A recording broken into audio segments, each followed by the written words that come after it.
नमस्कार दोस्तों, स्वागत है आपका आपके इस अपने चैनल देसी न्यूज़ हिंदी में। आज हम आए हैं गोंडा शहर से 3 किलोमीटर दूर गोंडा उतरौरा रोड पे सोनी गुमटी के निकट श्याम हिल्स स्कूल में, जो कि अभी शुरू हुए लगभग 7 से 8 साल हुआ है।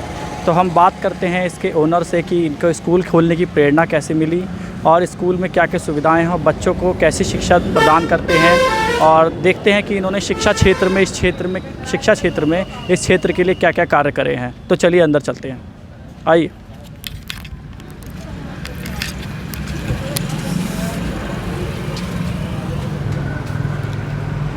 अरे आपका तो हम बात करना शुरू करते हैं महेश कुमार श्रीवास्तव जी से, जो कि स्कूल के कर्ता धर्ता हैं, कार्यचालक हैं, बच्चों के लिए जो है हमेशा रहते हैं।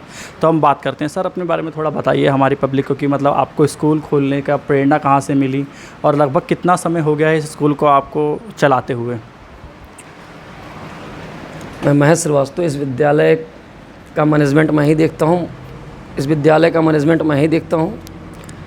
और यहाँ पे हमारा जो पद है वो मैनेजर का है। स्कूल खोलने की प्रेरणा ये मिली कि सबसे पहले हम लोग स्टार्टिंग में कोचिंग पढ़ाते थे, और कोचिंग जब पढ़ाते थे तो उस टाइम अच्छे विद्यालय जो अपने गोंडा में हैं वहाँ के बच्चे आते थे पढ़ने यहाँ पे, और ये चीज़ नहीं समझ में आती थी कि इनके गार्जियन इतनी फ़ीस पेड करते हैं विद्यालयों में, और इतनी फ़ीस पेड करने के बावजूद भी 1 घंटे में आखिर मैं कौन सी चीज़ ऐसी दे देता हूँ कि नाम नहीं लूँगा विद्यालय का, कौन सी चीज़ ऐसी मैं दे देता हूँ कि 1 घंटे ये बच्चे हमारे पास आते हैं पढ़ने। इस प्रश्न का जब उत्तर डीपली हम गए तो ये मालूम चला कि हर विद्यालय वाला कहीं ना कहीं कोचिंग और ट्यूशन के माध्यम से टीचर्स अपना बेनिफिट के लिए वो विद्यालय में उस एनर्जी से नहीं पढ़ाता है जिस एनर्जी से उसको पढ़ाना चाहिए या जो नॉलेज उसके पास है।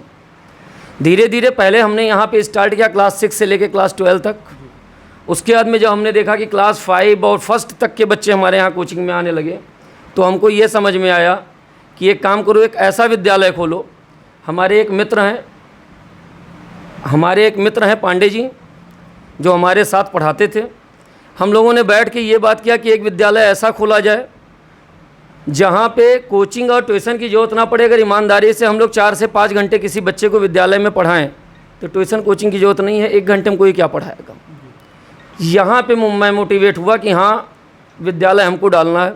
और आज की स्थिति ये है कि हमारे विद्यालय का कोई भी बच्चा कहीं अलग ट्यूशन कोचिंग नहीं पढ़ता। हाँ, जो बड़े क्लास के बच्चे हैं उनके लिए विद्यालय में मैं फ्री ऑफ कॉस्ट जो है शाम को 2 घंटे समय देता हूँ पढ़ाने के लिए, जिसका कोई चार्ज मैं नहीं लेता हूँ, क्योंकि मुझे बच्चे की शिक्षा को बढ़ाना है और उसी के अनुसार समाज भी आगे बढ़ सकता है। मैं जानता हूँ एक लाइन बहुत फेमस है, द नॉलेज इज़ पावर, ज्ञान ही शक्ति है। उसी मोटिव पे मैं अपना विद्यालय चला रहा हूँ और आगे भी मैं ऊपर वाले से यही मनोकामना करूँगा कि हमारे विद्यालय के बच्चे अच्छी शिक्षा यहाँ से प्राप्त करें। धन्यवाद। गुरुजी, मुझे ये चीज़ पूछनी है कि जैसे आपके स्कूल जो है गोंडा उतरौला रोड पे है, तो जैसे बच्चा जब यहाँ एडमिशन कराने के लिए आता है, फिर उसके बाद जैसे अब उसको अपना शहर से लगभग यहाँ गोंडा शहर 3 किलोमीटर दूर है सिटी, और यहाँ से लगभग आसपास के कस्बे में 3-4 किलोमीटर की दूरी पे है, तो उसको मतलब आने जाने की सुविधाएं क्या वो अपने पास से करता है कि विद्यालय उसको प्रदान कर जी कन्वेंस? बच्चों को लाने ले जाने के लिए कन्वेंस की सुविधा अपने पास है, और कन्वेंस की सुविधा के अनुसार बच्चे आसानी से आ जाते हैं, समय से विद्यालय पहुंच जाते हैं। और उसके बाद में विद्यालय में और जो फैसिलिटी है, अगर उसकी बात की जाए तो विद्यालय में अपने कंप्यूटर लैब भी है, जो एक्स्ट्रा ऑर्डिनरी चीज़ होता है।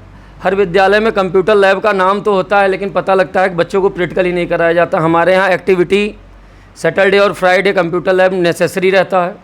उसके बाद में छोटे बच्चों के लिए जो प्ले ग्रुप के हैं उन बच्चों के लिए स्मार्ट क्लास की सुविधा है। कई एक्टिविटी टॉयज़ हैं जिनके माध्यम से हम लोग उनको सिखाते हैं, और खेल खेल में उनको कई चीज़ें हम लोग सिखा पाते हैं जो छोटे क्लास के प्ले से लेके यूकेजी तक के बच्चे हैं। भैया, अच्छा सर जी, जैसे स्कूल तो आप चला रहे हैं, जैसे बीच में आपको पता है जब 2 साल पहले मतलब 2 साल कोरोना काल था तो कई लोगों की जाने गई और लगभग सरकार ने स्कूल को बंद कर दिया, जो कि ज़रूरी भी था। तो इसके लेके आप क्या कहेंगे कि आपने कैसे सरवाइव करा उस 2 साल के अंतराल में? बहुत टिपिकल वो समय था। उस दौरान ऑनलाइन क्लास कुछ विद्यालय वाले चला रहे थे, लेकिन हम इंटीरियर में बैठे हुए हैं। यहाँ पे अधिकतर गार्जियंस ऐसे हैं जिनके पास बड़ी मोबाइल तक की सुविधा नहीं है। ऑनलाइन स्टार्ट भी मैंने किया तो उसमें बहुत ही लिमिटेड बच्चे जुड़ पाए, ये मान लीजिए कि 5% बच्चे जुड़ पाए, लेकिन उसका बेनिफिट 95% बच्चों को नहीं मिलता था। उस दौरान हम सभी टीचर्स की हेल्प से और हम लोगों ने एक योजना बनाई कि जिस जिस गांव से हमारे बच्चे आते हैं वहाँ पे हम लोगों ने एक पॉइंट बनाया हर गांव में, जिस पॉइंट पे मैक्सिमम 10 स्टूडेंट हो सकते थे। 10 स्टूडेंट को बैठा के सोशल डिस्टेंसिंग बना के यहाँ से टाइमली टीचर जाते थे गांव के पॉइंट्स पे, और वहाँ पे बच्चे को बेसिक चीज़ें या उनका जो सिलेबस होता था हम लोगों ने स्टार्ट किया। कंटिन्यू हमारे टीचर्स यहाँ पे अटेंडेंस लगाते थे, फिर गांव में पॉइंट पे जाते थे, उन 10-10 बच्चों को सोशल डिस्टेंसिंग के द्वारा कोरोना रूल का सारा फॉलो करके कोविड नियमों का हम लोगों ने शिक्षा इस प्रकार दी। क्योंकि गांव में बहुत बड़ी समस्या थी कि ऑनलाइन क्लास चलाने में पहली समस्या थी नेटवर्क की प्रॉब्लम, और दूसरी समस्या थी 80% गार्जियन हमारे पास इस प्रकार हैं जिनके पास उस दौरान बड़ी मोबाइल भी नहीं थी, जिसकी वजह से ऑनलाइन क्लास चलाना हमारे लिए यहाँ पे बहुत टिपिकल था। तो उसका विकल्प हमने यही किया कि गांव में पॉइंट्स बनाए और उन बच्चों की शिक्षा को उस 2 साल में हमने इस प्रकार अग्रसर किया। अच्छा सर जी, मैं जैसे स्कूल की मूलभूत सुविधा, मैंने आपका बैनर देखा तो इसमें मैंने एक चीज़ देखी जी, जैसे आपने सिर्फ अपने बैनर में सिर्फ स्कूल का विद्यालय का नाम दिया है, बाकी और कुछ अन्य सुविधा, क्योंकि आजकल कई स्कूल अपना प्रचार करते हैं कि एसीदार कमरे, पंखा, हवादार कमरे, आरओ पानी, ये सब। तो आप जैसे बैनर में तो आपने लिखा नहीं है, तो आप बच्चों को क्या क्या सुविधाएं प्रदान करते हैं? क्योंकि आप बता रहे हैं कि लगभग आपका प्ले स्कूल से लेके और आप इंटर तक की पढ़ाई कराते हैं इस स्कूल में, हाई स्कूल तक की, माफ करना। स्कूल एक ऐसा वर्ड है कि अगर स्कूल मैंने लिख दिया, फॉर एग्ज़ाम्पल मैं आपको बता दूं, अगर आपने कहा कि मेरे पास घर है तो मैं ये समझ जाऊंगा कि घर में कमरे भी बने हुए हैं, वाटर सप्लाई भी होगी, लाइट भी होगा, सारी चीज़ें होंगी, तो वो हमको पूछने की ज़रूरत नहीं है कि आपके घर में क्या है। विद्यालय की अगर बात किया जाए, अगर स्कूल वर्ल्ड मैंने लिख दिया तो स्कूल वर्ल्ड में कमरे तो होंगे ही, बेसिक चीज़ें हैं, वाटर होगा, शौचालय की व्यवस्था होगी। अगर ये नहीं होगा तो फिर वो स्कूल होगा कैसे? इसलिए बैनर में वो चीज़ें मैंने नहीं लिखी, स्कूल उस पर लिखा हुआ है। स्कूल वर्ल्ड अगर मैंने लिख दिया तो सारी चीज़ें उसमें कवरअप। हाँ, कुछ एक्सटर्नल सुविधा, आरओ का वाटर अपने यहाँ है बच्चों को पीने के लिए, उसके बाद में जनरेटर की सुविधा है कि अगर लाइट चली गई, गाँव एरिया में बैठा हूँ, लाइट चली गई तो जनरेटर की सुविधा अपने पास है। प्लेग्राउंड अगर देखा जाए, अगल बगल अपने क्षेत्र में सबसे बड़ा प्लेग्राउंड अपने विद्यालय का है, जो लगभग 7 बीघे का प्लेग्राउंड है, पूरी बगिया लगी हुई है, प्लेग्राउंड है इस विद्यालय का। खेलने कूदने के लिए बच्चों के लिए कहीं जगह की कमी नहीं है। उसके बाद में कंप्यूटर लैब के माध्यम से सारी चीज़ें हम लोग सिखाते हैं। ये हमारी सुविधाएं एक्स्ट्रा है। बाकी स्कूल वर्ल्ड मैंने लिख दिया तो स्कूल वर्ल्ड में हमारे कमरे, शौचालय, ऑफिस, ये सारी चीज़ें रहती हैं, इसलिए बोर्ड पे मैंने इनको लिखना जरूरी नहीं समझा, क्योंकि स्कूल वर्ल्ड तो मैंने लिख ही दिया है। अच्छा गुरुजी, एक चीज़ मैं पूछना चाहता हूँ कि जैसे बच्चे तो यहाँ कई सारे होंगे, लगभग अभी आपके पास कितने बच्चों की कैपेसिटी है?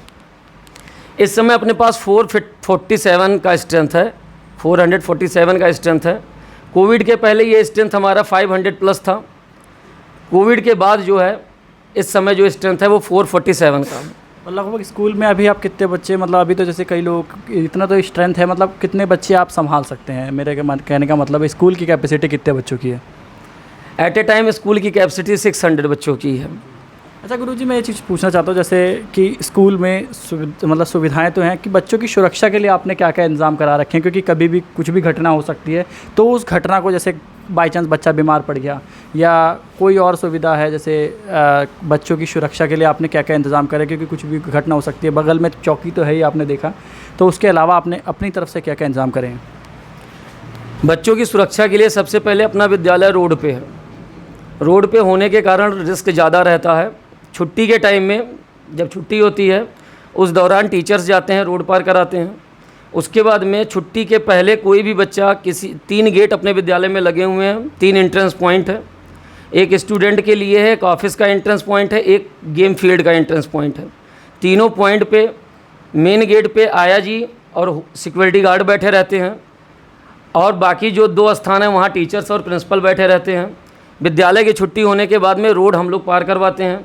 जिस टाइम विद्यालय खुलता है उस समय जो भैया जी कन्वेंस से लाते हैं, पूरी रिस्पॉन्सिबिलिटी वो लेते हैं, उनकी जिम्मेदारी रहती है बच्चों की सुरक्षा को लेके। उसके बाद में मॉर्निंग टाइम में हमारे 2 एम्प्लॉय बाहर खड़े रहते हैं कि अगर कोई बच्चा रोड के उस साइड में है तो इस साइड रोड पार कराने के लिए वहाँ पे 2 एम्प्लॉय मैं खड़ा कर देता हूँ कि कोई दुर्घटना अकस्मातिक घटित ना हो। और सुरक्षा के दृष्टिकोण से सीसीटीवी कैमरे हमारे हर एक क्लास में लगे हुए हैं, जिससे ये मालूम चलता है कि किस क्लास में कौन सा बच्चा क्या एक्टिविटी कर रहा है। सुरक्षा के दृष्टिकोण से ये भी इम्पोर्टेंट है। जैसे गुरुजी, जैसे अब लगभग आपको स्कूल खोले हुए आप लगभग 7 साल का समय हो चुका है, तो इन 7 सालों में आपको कई कठिनाई भी मतलब आई होंगी, तो अगला आपका प्लान क्या है कि मतलब अगली आप क्या करेंगे? प्लान स्टार्टिंग से जब विद्यालय मैंने खोला था जो था वही मोटिव आज भी है। मैं बच्चों को अच्छी शिक्षा देना चाहता हूँ। हमारे ही एरिया के बच्चे हैं, अगर ये बच्चे अच्छे निकल गए तो आने वाले समय में हमारे एरिया, हमारा समाज ऑटोमेटिक अच्छा हो जाएगा। और मोटिव पहले भी यही था कि जो बच्चा हमारे पास आ रहा है उसको हम अच्छी एजुकेशन दें।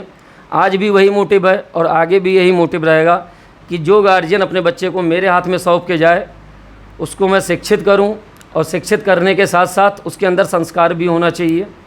ये सारी चीज़ें हम ध्यान देते हैं और यही मोटिव हमारा आगे के लिए भी है, जिसको हम कंटिन्यू दिन प्रतिदिन बेटर करते चले जाएंगे कि बच्चों को अच्छी शिक्षा मिले। वीडियो भैया रोक देना एक सेकंड। गुरुजी, जैसे आप बच्चे का एडमिशन जब लेते हैं तो थोड़ा फ़ीस स्ट्रक्चर के बारे में बताएंगे अपने स्कूल के, कि मतलब फ़ीस का आपके यहाँ से क्या मतलब सुविधा है? फ़ीस की अगर बात किया जाए तो एजुकेशन के अनुसार जो हमारे टीचर्स मेहनत यहाँ पे करते हैं उसके अनुसार फ़ीस की अगर बात किया जाए तो बहुत ही इस पूरे एरिया में कम फ़ीस है। नॉर्मल फ़ीस है, स्टार्टिंग फ़ीस अपने यहाँ 400 पर मंथ है, जो एक नॉर्मल फ़ीस है। लेकिन हाँ, उसमें जो सारी सुविधाएं हम देते हैं, अगर अगल बगल के स्कूल की बात की जाए तो उनसे अपना फ़ीस नॉर्मल है, क्योंकि मैं चाहता हूँ कि गरीब से गरीब गार्जियन भी अपने बच्चे को हमारे विद्यालय में पढ़ा पाए। क्योंकि गरीब गार्जियन अपने बच्चे को प्राइमरी में भेजता है तो प्राइमरी की स्थिति आप सभी लोग जानते हैं। प्राइवेट विद्यालय में पैसे की वजह से वो नहीं जा पाता, लेकिन अपने यहाँ ऐसा नहीं है। हमारे यहाँ रिक्शा चलाने वाले जो हैं उनके भी बच्चे हैं, जो गवर्नमेंट जॉब करते हैं उनके भी बच्चे हैं। फ़ीस हमारे यहाँ नॉर्मल है। मैं चाहता हूँ कि गरीब भी अपने बच्चे को हमारे विद्यालय में पढ़ा पाए। प्लस कई गरीब बच्चे ऐसे भी रहते हैं कि उनके लिए एक्स्ट्रा मैं डिस्काउंट करके उनका एडमिशन करता हूँ कि मेरे विद्यालय आने के बाद में तनिक पैसों के लिए वो हमारे विद्यालय में ना पढ़ा पाए, ये हमको अच्छा नहीं लगेगा। और एजुकेशन को मैंने बिजनेस नहीं बनाया है, ये हमारा शौक़ है कि हम ज़्यादा से ज़्यादा बच्चों को शिक्षित करें और उनके जीवन को, उनके भविष्य को हम सुधार पाएँ। धन्यवाद। तो गुरुजी, मैं थोड़ा आपकी स्कूल की सुविधाओं के बारे में आप हमें वंचित मतलब सब सुविधाओं के बारे में हमें बता दीजिए कि क्या क्या सुविधाएं थी, दिखा भी दीजिए थोड़ा बहुत, ताकि और लोग जो छात्र हैं और जो अभिभावक हैं वो आके देखें और बच्चों का एडमिशन कराने के लिए उत्सुक रहें। तो थोड़ा आप अगर बिल्कुल चलिए बात हमें बता दीजिए कि जैसे आपके क्या क्या सुविधाएं हैं। तो और जैसे मैं कैमरामैन से बोलूँगा कि आप थोड़ा गेट की तरफ देख लीजिए कि लगभग हमेशा यहाँ मैंने देखा कि स्कूल में तैनात रहते हैं सिक्योरिटी गार्ड। और गुरुजी, आप पानी की सुविधा दिखाएंगे कि क्या मतलब? कंप्यूटर लैब दिखा दो। हाँ, आइए हम आपको स्कूल का विद्यालय का कंप्यूटर लैब दिखाते हैं, जो कि गुरुजी कहते हैं कि ये कंप्यूटर लैब हम दिखाने के लिए नहीं, बच्चों को शिक्षा देने के लिए। और गुरुजी ने बोल रखा है कि लैब के अंदर विदाउट मास्क नो एंट्री है। तो हम बाहर से देखेंगे क्योंकि मास्क हमने भी लगा रखा है। गुरुजी, आप लैब खोल के दिखा सकते हैं। तो देखिए, बच्चों की सुविधा के अनुसार गुरुजी ने लगभग 3 से 5 कंप्यूटर रख रखे हैं स्कूल में, प्रिंटर वगैरह भी रख रखे हैं कि बच्चे यहाँ आपके कंप्यूटर की बेसिक नॉलेज जान सकें स्कूल के बारे में। तो चलिए आइए बाहर चलते हैं हम। ये आरओ लगा रखा है, मतलब शामिल से स्कूल के द्वारा, ये देख सकते हैं आप। आरओ और प्याऊ की भी सुविधा है कि बच्चा अगर जैसे गर्मी के टाइम प्यास हो तो आया लोग भी, सर ने बताया कि अगर कमरे में मांगते हैं बच्चे तो कमरे में ला के देते हैं, बाकी यहाँ भी आके पी सकते हैं। उसके बगल में देखिए प्ले स्कूल की स्मार्ट क्लास चल रही है। यहाँ देखिए टीवी वगैरह अंदर जाके दिखा सकते हैं आप। अंदर आ जाइए, थोड़ा पीछे चलिए, पीछे चलिए, पीछे चलिए, पीछे पीछे पीछे चलिए।